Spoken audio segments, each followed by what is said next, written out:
Hi, everyone. Thank you for joining. My name is Dean. I'm the co-founder and CEO of Kairos IoT.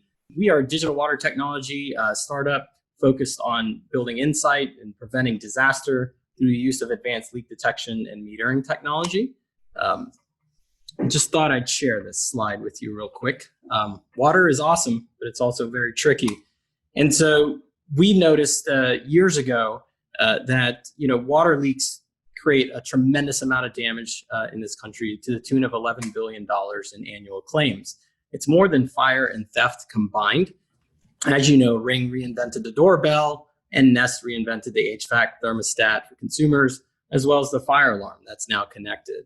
Well, what can we do if we tackle the water problem? What kind of value can we bring to the market? Today alone, 14,000 people will file an insurance claim for water damage. That's a staggering number. Now, there's an even bigger number for those who don't even file a claim. They just deal with it because they're going to pay for it out of pocket. If you look at like a luxury condo building that's got, it's $1 million unit, you're going to be paying about $43,000 on average for a water damage claim. If we look at the building stock in this country, about half of it is about 50 years old. And most of the time, about 50% or more of the time, those buildings are unoccupied. So you don't know when the next water event is going to happen. And you can imagine the taller the building, the more damage water does on its way down.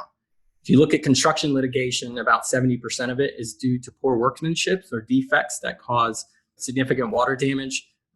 Claims averaging in litigation about $19 million per case and can drag on for months and months, up to 17 months in some cases. If you look at the rise of insurance deductibles, it's about 400% over the last 5 years. So deductibles used to be somewhere around $10,000, $25,000. They've gone upwards. In a lot of cases, we're hearing $100,000 or more for insurance deductibles. Why? Because 30% of insurance payouts are for water damage, the single largest problem that insurance companies experience. If you look at utility costs, water is increasing in cost at a pace of 3x inflation since 1983, while every other utility in this country has continued, and around the world has continued to go down as we find new sources of energy and renewable sources of energy. Water is the one thing that's limited. And as our population continues to grow, it will continue to press on that resource.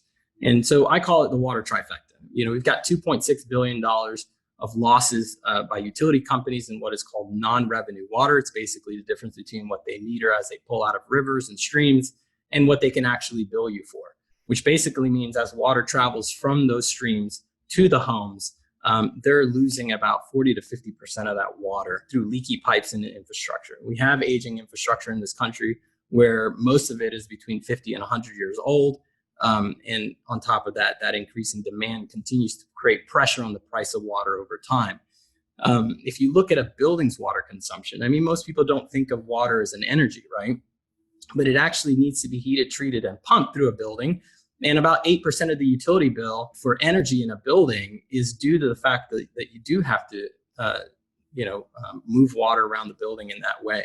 And so if 13% of the water consumption in most buildings, according to the EPA, about 98% of the buildings lose about 13% of their water consumption. You can only imagine it's the only resource that is in a building that tends to task the other resources, their gas and your electric bill. And so while your energy bills are high and a lot of people are focused there, there's an underlying issue there with water that if you don't pay attention to it, you may miss some opportunities to save some money.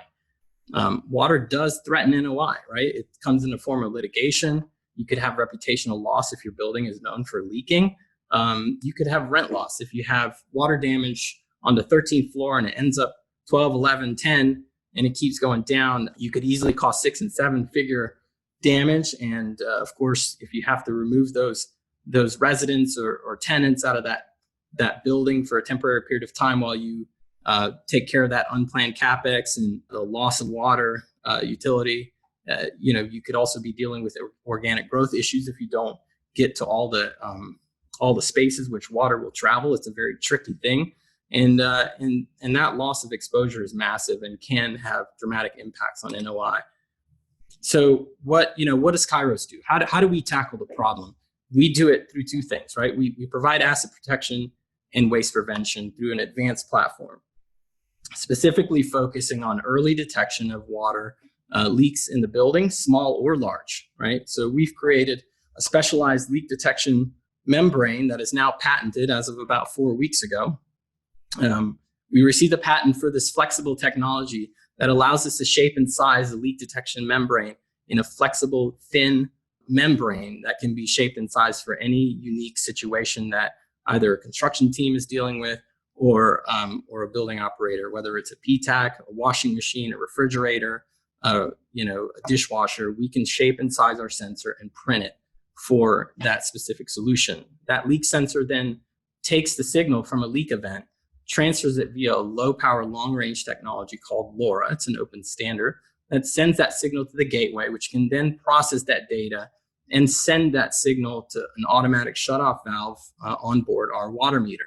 Our water meter is an ultrasonic water meter that has the latest technology chips in there for pressure, temperature, and flow.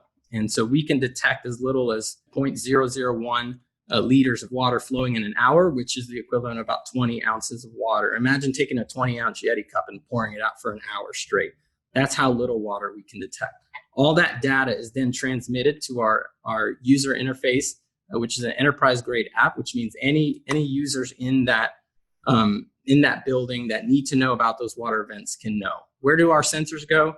They go by water heaters, washing machines, any leak-prone areas in the building that could be a threat. And of course, if you know, water plumbing, runs throughout the building, so there's a lot of vulnerabilities that buildings have, especially as they age. All those text message, email, application alerts are sent to all the various users through our interface. We can even drill down. So it's not good enough to know that you have a leak by just using a water meter. You got to know exactly where it is. If it does end up being an external leak that comes into the property itself. Why is our leak detection sensor so much more advanced than what's out there? Most leak detection sensors are small puck sensors, or what are called spot sensors. They're actually flood sensors, right? If the ground below a leak-prone area is absorbent, the water will not travel to those sensors. But our sensor can detect as little as 2 drops of water underneath the surface. And that is very critical to get ahead of a major flood, because usually things happen slowly and then they happen suddenly. So we've got 10 years of battery life on our leak sensors. They're all cordless and wireless. We've been able to use this tiny little leak sensor and have a signal penetrate through over 23 floors of concrete in a commercial building. So it allows us to use less network infrastructure as we deploy, which makes it less expensive, more secure. There's no PII data in any of our sensor technology, including our water meter. We can not only detect plumbing infrastructure compromises, but we can also see when those compromises end up in the building structure. Our gateway can onboard up to 2,000 sensors just on one gateway, which again decreases that network implementation. Right now, we have hardware that can be installed. Leak sensors is a quick way to get started. The way we help our customers get rolling is by doing a site evaluation and proposal scope. We do some sensor onboarding and install, and then we do network optimization and monitoring.